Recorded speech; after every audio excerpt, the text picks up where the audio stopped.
When looking at some of South Carolina's football players that have or plan to enter the transfer portal, there's a notable trend that could be hinting at what the strategy is for Shane Beamer and his staff in this offseason. You are Locked On Gamecocks, your daily podcast on the South Carolina Gamecocks, part of the Locked On Podcast Network, your team every day.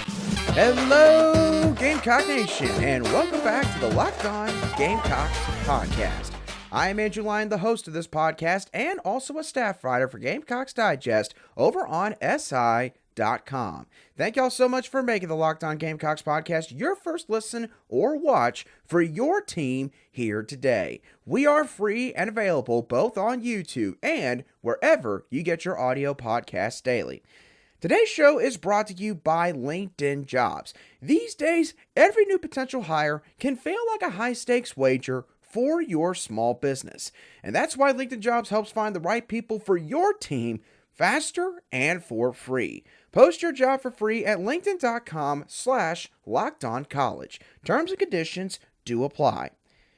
It is officially opening day of the undergraduate transfer portal window for South Carolina and the rest of college football. And when looking at some of these portal defections for the Gamecocks, there seems to be an apparent strategy that is in play for Shane Beamer and the staff heading into what is a very crucial offseason and transfer portal cycle for this program. We're going to touch on that at the beginning of the show, and then we're going to discuss a few players that the Gamecocks have either offered or in contention for, and maybe which ones the Gamecocks would like to get the most. And then finally, we'll address the Juice Wells situation, him officially announcing that he is entering the transfer portal, and whether or not Gamecock fans have a right to be upset with Juice Wells. We'll touch on all of that on today's edition of Locked On Gamecocks. But let's start off with some of these portal defections, because when looking at some of the names that are going to be entering the portal for South Carolina, it seems like Shane Beamer and this staff are going to be using a different portal strategy in this transfer portal cycle. Now, the strategy for this team the past couple of years was a very conventional strategy that a lot of teams have utilized when it comes to the transfer portal, and that is essentially using the portal to supplement your roster. Try and plug in some obvious holes that are developing at certain spots. But this offseason, I should say, for Shane Beamer and the staff, it kind of seems like that they might be embracing maybe more of a, I don't want to say controversial strategy, but it's kind of the best way I can term it. The strategy of basically freeing up scholarships like it is the NFL, essentially, even if it means you see a mass exodus at a particular position. Now, I want to say, first of all, this is just a hypothesis of mine based on what has happened with some of these portal defections to this point. I cannot confirm that this is indeed what Shane Beamer and the staff are doing with some of these players. And I also want to say this. The players that I do mention for this portion of the show, this is not meant as a shot at these players, okay? There could be multiple reasons or different reasons why some of these guys are leaving Columbia and moving on to a new stop. And also, some of these players could wind up doing great at their next stop. You know, sometimes it just takes a change of scenery. You know, you just ask a guy like Spencer Rattler. Sometimes that's all you need in order to try and progress, whether it's in your own job or in this case, in the game of football. So I want to make all that clear before we get into this. But let's start off by looking at the wide receiver position, because South Carolina right now, that room is looking like the Will Smith gif where basically Will Smith is standing in the middle of a room and it's completely empty. He's the only one in the middle of it. Right now, Nicholas Harbor and Tyshawn Russell, those are really the two guys that are kind of, in an empty room by themselves. Elijah Caldwell will be coming back, of course, this next season as of right now. But there's very few bodies there at that position. Juice Wells obviously is moving on. We'll touch on him later in the show, as I mentioned earlier. Omega Blake is also entering the transfer portal. And you've also got guys like Landon Sampson, Kyla Horton, and Xavier Short that are entering the transfer portal. And it's the last two guys in particular that I really want to talk about. Because with Kyla Horton and Xavier Short specifically, both of those guys had one game appearance combined between the two of them over the past two seasons. And quite frankly, both of these guys have been surpassed by younger players on the roster. So my point there is, it might not be a big surprise to see those two guys enter the portal. Now let's move on to the quarterback position. Tanner Bailey and Colton Gather, both of those guys have entered the transfer portal. And admittedly, for both of these guys, it was really a no-win situation at this point in terms of the depth chart. Lenore Sellers, he looks to be the quarterback of the future, obviously, based on the practice reps he was getting in fall camp and what we saw back in the 2023 football season. Sellers has already surpassed both of these guys. And then you have Dante Reno coming in this coming off season, and he will likely probably be a guy that very quickly leaps up the depth chart as well. These guys, they were just never going to get a real fair shot to play here. They just weren't. And those two guys threw a combined 3 passes over 5 collective college seasons, because Colton got here in 2021 and Tanner Bailey got here in 2022. And then on defense, you've got linebacker / edge defender Antwane Westmoreland and defensive tackle Felix Hickson both announcing that they are entering the transfer portal. Both of those guys played a combined 2 games in 2023. Now, you might be sitting here and wondering, okay, Andrew, well, why are you bringing up all of these particular players? Well, here's why. It seems like with all these guys that either came from the 2021 or the 2022 recruiting class, if you are not even making consistent appearances on, say, special teams, for example, then you are being encouraged to look elsewhere. Again, this is why I said earlier, this is a total just shot in the dark. This is a hypothesis of mine, an opinion of mine. I'm not saying that this is indeed what Shane Beamer is doing, but the way that some analysts in the sport of college football are terming this right now is fat trimming. In essence, a bunch of players that, quite frankly, have not made much of an impact to this point in their career and probably don't project to make much of an impact throughout the rest of their time at their current stop. And these days, with how much roster turnover that you could possibly be dealing with at the end of a given season, like South Carolina witnessed at the end of last year, and like they could continue to go through at the beginning of this week with the undergraduate transfer portal window now opening up, Shane Beamer and this staff, Shane Beamer especially, I think that what may be happening here is he is realizing that, look, I don't want to have to basically tell some of these kids that they got to go somewhere else, that they got to transfer out of here and go to a lower level or find a different school that's going to give them a shot. But at the same time, if I know deep down that these guys are not going to have much of a chance to do anything for my program and my team the next couple of years, why would I hold on to them? And again, that sounds harsh. It really sounds harsh. I don't like saying this because we're talking about college kids here.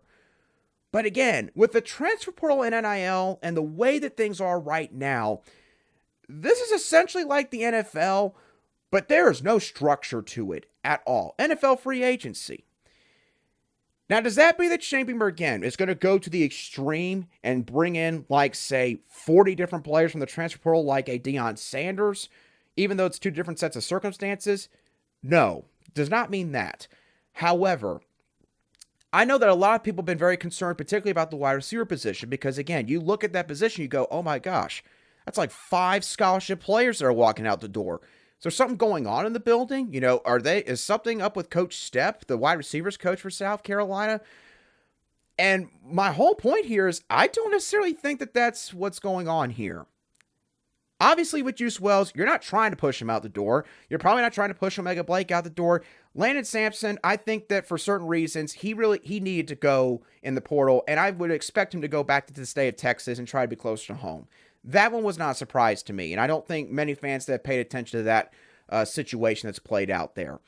But I think that with a lot of these players, it's a simple case of we've got to bring in players that at the very least, maybe they need just a year to develop in order to get ready to help us by contributing in some way, shape, or form. Quarterback, obviously, it's a bit tougher because obviously you're not going to have one quarterback take one series of snaps and then another quarterback take the next series of snaps.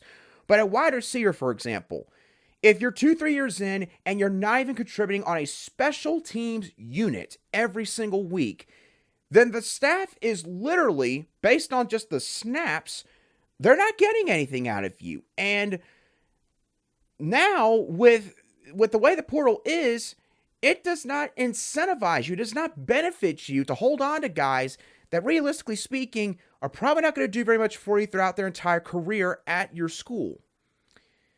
So, I feel like that Shea Beamer is changing his transfer portal strategy slightly, and I think when you look at some of these guys and what they maybe were not able to accomplish here at South Carolina, I think it gives you a big clue as to what they might be getting ready to do over the next several weeks. But of course, again, we'll see how all of that plays out with the guys that both leave this program and the guys that they bring into this program at the same time.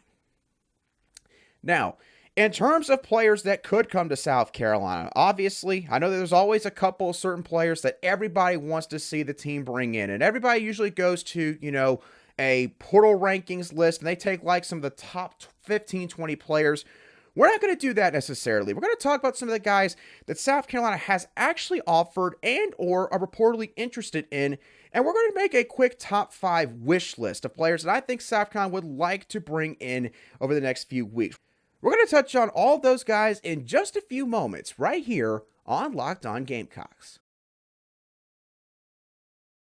Today's show is brought to you by LinkedIn Jobs. Now, as a small business owner, it is officially the holiday season. It is the month of December, and it is, therefore, probably the busiest time of year for your small business. And so, obviously, you want to try to make sure that you find the right people that can fulfill certain roles so that you don't have to stress out over all the things that you got to do over the next several weeks and or months.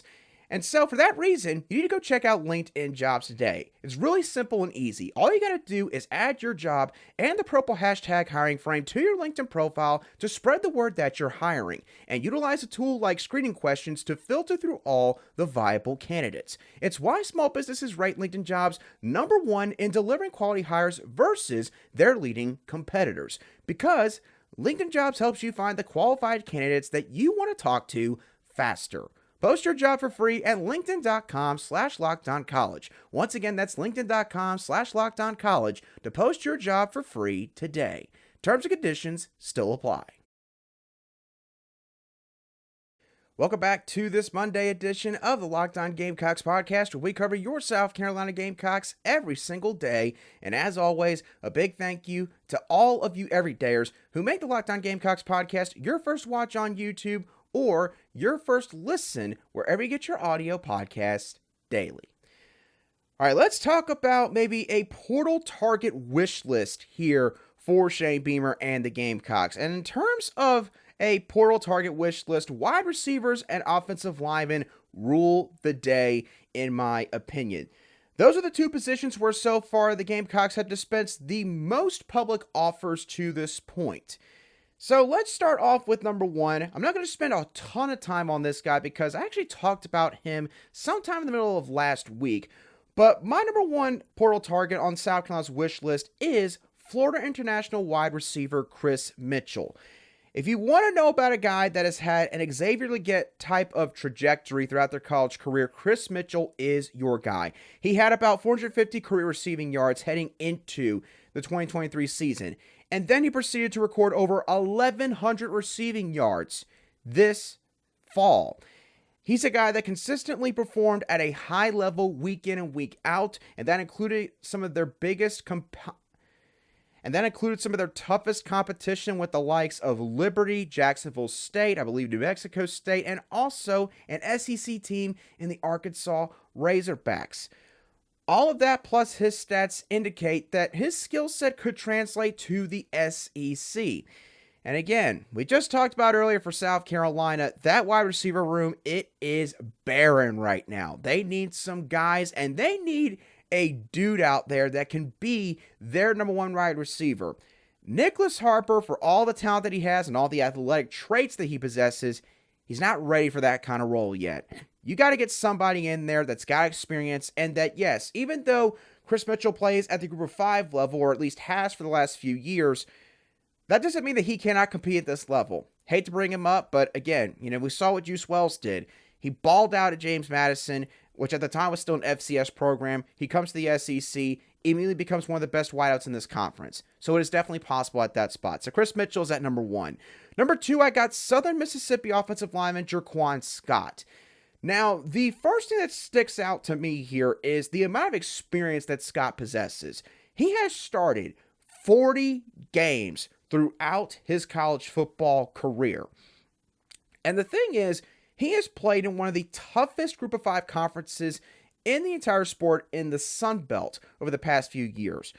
So, for that reason, it gives him a leg up over another offensive lineman that I'll talk about a little bit more in just a moment. But when looking at some of his Pro Football Focus grades for the 2023 season, his strengths seem to lie more so in pass protection because he had a pass blocking grade of 64.6 or higher in 8 games in 2023. For South Carolina, again, they ranked in like the bottom 15 in the entire country this past season when it came to sacks allowed. So clearly, even though you're bringing a lot of those guys back, you would expect them to be a little bit better next year and a lot deeper, more talented with the guys coming in. You should still probably get a guy or two up front to help fortify your pass protection abilities, especially along the interior. So, for that reason, Jaquan Scott is number 2 on my list. Number 3, I got another offensive lineman, a man from UTEP in Justin Mayers. Now, when you look at his Pro Football Focus grades, this guy across the board, there's very few weaknesses. His overall offensive grade is 77.9. His run blocking grade is 76.3, and his pass blocking grade for this past season was 84.1. Really good grades across the board. 90 or above is considered elite. So these are basically good to great grades here for Justin Mayers. Now, you might be wondering, well, Andrew, if those grades are so good, why do you have him third behind Jaquan Scott? Well, the reason I have Justin Mayers third is because he played at Conference USA with the UTEP Miners. And the thing about UTEP is they played in a conference that had a really top-heavy group there. 5 of the 9 teams in Conference USA lost 8 games or more in the 2023 season. And UTEP was one of those teams. So while sure, Justin Mayers again seemed to perform quite well this past football season, I don't think you can overlook the fact that he played against some really bad competition for the most part in Conference USA. And for a position like offensive line, very rarely do you see a guy that performed really well at a lower level just leapfrog up to a conference like the SEC and maintain that kind of performance. Maybe he could, but I have to admit that would be a touch of a red flag for me if I was championing the staff. Now, at number 4, I got North Texas wide receiver Jamori Macklin. Now, Macklin is the player that I was alluding to on my live show that I did this past Thursday evening. He's the younger cousin of former NFL wideout and Missouri star wide receiver Jeremy Macklin. He's got NFL bloodlines, so obviously that's a positive right there. Also, when watching some of his tape, he's got great hand-eye coordination, and he's got what I would call sticky hands. When the ball hits his gloves or his hands, he's not letting go of that football. He's not kind of juggling it in midair, trying to secure it. No, he's pretty much got the football nip and tuck in it. You're going to have a hard time getting it out of his hands. He also was a 1,000+ yard receiver at North Texas this past year, and he actually originally started off at Missouri in 2020-2021 before transferring to North Texas. So even though he did not make much of an impact during that time frame, he does have experience in the SEC conference. So it would be nice to have a guy who understands the landscape back in the SEC, but this time with the Gamecocks. That's why I got Macklin at number 4. At number 5, I got Purdue wide receiver Abdur Rahman Yassin. Now, Abdur, the thing about him is he's got Power 4 starting experience. So obviously that is extremely important right then and there. That's a check mark.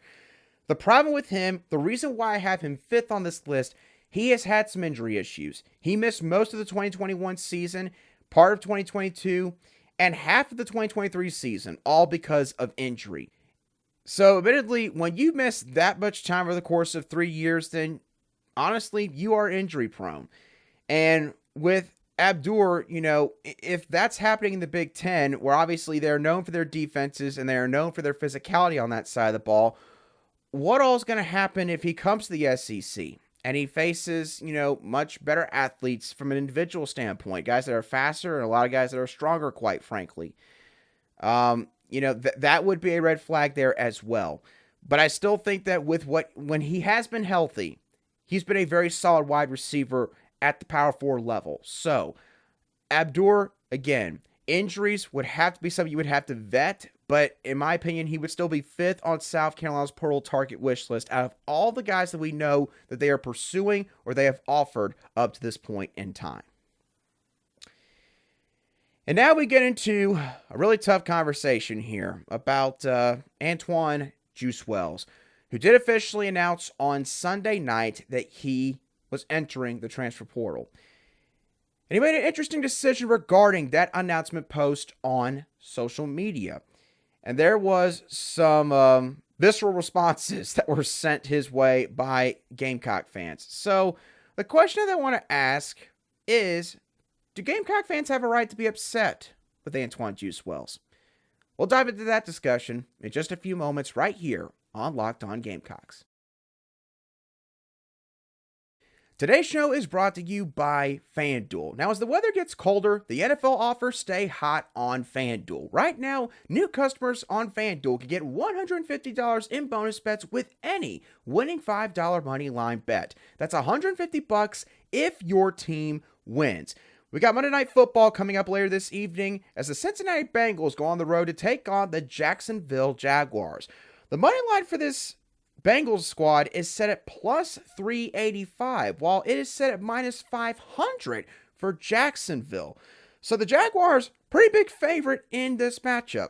But Joe Burrow, we all know what he can do when he is on a roll. So if you've been thinking about joining FanDuel, there's no better time to get in on the action. The app is easy to use, and you can bet on everything from spreads to player props, over-unders, and more. So visit FanDuel.com/lockedon and kick off the NFL season with FanDuel, an official partner of the NFL.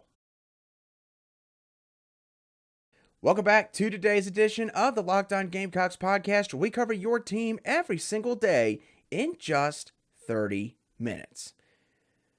Alrighty, let's talk about that post that got put out on X, and I'm assuming on Instagram, by Antwane Wells on Sunday night regarding his official decision to enter the transfer portal. I'm not going to read his quote or his post at all, so if you're interested in reading that in its entirety, feel free to go on social media and check it out for yourself. But here's what I will say. I know that a lot of Gamecock fans are very unhappy right now with Antwane Wells. If you go and look on X, for example, when I last looked at it on Sunday night, the likes were barely doubling the quote tweets. And for those of you that are not very versed with X, that basically is usually not a good sign. When there's that many quote tweets on your post and you've got like hundreds and hundreds of likes with your post, you're getting a lot of pretty negative responses from a plethora of people. That's what was happening with Antwane Wells. Now, admittedly, we're going to dive into a bit of speculation here, so bear with me. I know a lot of Gamecock fans already are unhappy right now because of the fact that Antwane Wells is simply leaving.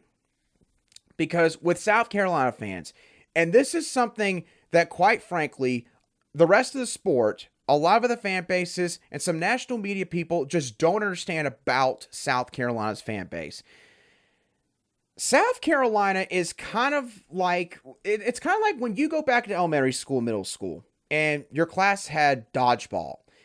And a couple captains got picked, and then, of course, the captains stand there, they pick all their teammates that they want. For South Carolina, for one reason or another, most often, they are one of the last teams picked. It's kind of the way that South Carolina fans have always felt. It's kind of the way that South Carolina's always felt. The perennial underdogs. People look down on us. People are condescending about our status. People think that we are, we're below them. And so for that very reason, when football players and coaches commit to coming to South Carolina, it is different here.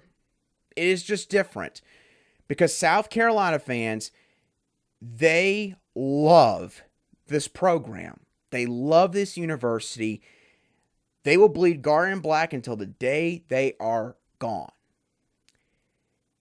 And when people decide to come here, for South Carolina fans, they view them in the same light. You love the Gamecocks just as much as I do. And so with this new era of the transfer portal, when somebody already decides that they are going to leave South Carolina's football program, Gamecock fans already take it as a bit of a slight. Because again, they think that you can accomplish everything that you want to accomplish here at South Carolina. It's an SEC school, top-notch facilities, really good academics. You got solid coaches on this staff. You've got SEC resources. You've got fan support. In Gamecock fans' minds, you have everything that you need to be successful here. And so when you decide that you're better off going elsewhere, and it is truly your decision at the end of the day, Gamecock fans, they don't take it well. They won't. For Antwane Wells' case, and this is where the speculation comes into play a little bit here. Antwane Wells, obviously, he missed the majority of the 2023 season due to some foot injuries. He had, I think, a foot issue back in fall camp. And then, of course, he tried to play the first couple of games. Clearly was not 100%. Then he goes out against Georgia in week 3. Balls out on the first drive. Scores the opening touchdown for that whole ball game. And then he has another foot issue. Takes him out of that game. Turns out to take him out for the rest of the season. Here's the rumor.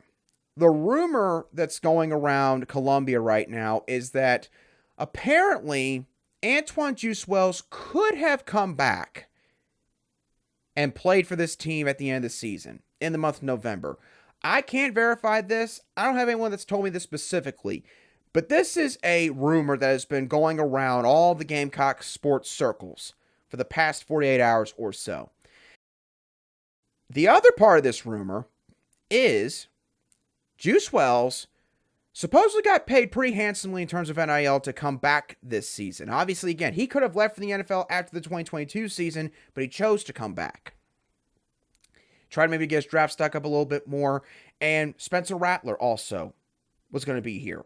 And Spencer Rattler's his guy. Spencer Rattler was going to ball out and dialogue its offense, which he still did for the most part. And they were going to, be first-round draft picks and everything. It did not go that way for Antwane Wells. And so you do feel for him in that regard. But here's the thing. If all those rumors are true, Juice Wells getting paid in the higher levels in terms of 6 figures in NIL money, he could have come back, but he chose not to. If all that is true, and then now he's decided to enter the portal about 2 weeks after he originally seemed to indicate he was going to come back for next year, you add all that together, Gamecock fans are livid with him. As far as he's concerned, that bridge is burned. And there's no coming back to the other side ever again. That's the way Gamecock fans have handled it. At least a lot of Gamecock fans. Not everybody, but a lot of them. And again, if you don't fully believe me, just go and look at the quote tweets on Juice Wells' post on X. And then you understand where I'm coming from there. Here's the thing I want to say. Do Gamecock fans have a right to be upset with Antwane Wells? I asked that question earlier in the show. If everything that I just mentioned is true, then I think the answer is yes. I can totally understand why you'd be upset with Antwane Wells. More than disappointed or unhappy that he's leaving, but actually legitimately upset. I can totally understand that. Here's the thing that I think Gamecock fans are going to have to learn. Some of these transfers, a good amount of these transfers, I should say, they don't love this school and this program like y'all do. They just don't. That's not to make it like they don't respect the school and program or the players or the coaching staff. I'm not trying to make it out like, these transfer portal players quite literally are just here for the money and then leaving. I'm not trying to make it out like that's the case. I know it comes off that way when a guy like Juice Wells potentially does something like that on his end. Allegedly. But I'll use a phrase that's been thrown around again by other people in the college football space. A lot of these transfer portal guys, they are like hired mercenaries. They are. So they're not going to view your program like you do. And for South Carolina, again, a fan base that's so loyal, They've sat through 21, 22 straight losses before, and they did not leave. That's how much South Carolina fans love this place, love this program, love Williams-Brice Stadium, love everything about the program. It's not going to be that way moving forward. Not as much as it once used to be. You used to be able to pick a player that you could follow for 3-4 years, and your kid could fall in love with that player. It could be their role model. It could be their favorite player throughout their entire time at South Carolina. It's not going to be like that anymore. Not this day and age. You'll see some high school kids still come here and stick around for their whole 4, 5, 6 years, and they'll love it here. They'll be another Antwane Jr. or an Xavier Leggett or Connor Shaw or, Luke Doty. Any of those guys. They'll be just like them. But you'll also see probably other guys like Juice Wells. Maybe not to this degree, because I can promise you, I think Shane Beamer is going to do everything in his power to make sure that something like that does not ever happen again. I think Shane Beamer's probably sick of being gypped a little bit with this stuff. But if, again, it played out that way, I should once again emphasize that. But Gamecock fans, it's going to be different from this point moving forward. So my advice to you would be, as much as you might be upset, because I sympathize with it, don't get on X and don't bash Juice, because it's not going to change anything at this point. It's just not. So you have a right to be upset, but understand, again, this is the new reality in college football. And as much as you may love this program, and a lot of people love this program, not every player is going to feel the same way, especially those that don't start out their careers here. So with that being said, that's going to do it for today's edition of the Locked On Gamecocks podcast. I hope that y'all thoroughly enjoyed today's show, as always. What are y'all's thoughts on some of the trends that are showing up with some of these portal defections for South Carolina? Do you think that it is indicative of a potential new strategy for Shane Beamer and this staff, at least for the 2023 offseason? What are your thoughts on the transfer portal wish list that I put together earlier in the show? And lastly, what are your overall thoughts on Juice Wells leaving? I think I know what your thoughts are, but I will ask you to put them down there anyways in the comments section if you watch today's show on YouTube, or you can shoot me a direct message on X at @ALion_SC if you listen to today's show on an audio podcast app. But as always, thank y'all so much for tuning in. Have a great rest of your Monday and a fantastic start to the work week. I'll be sure to catch y'all on the next show of the Locked On Gamecocks podcast.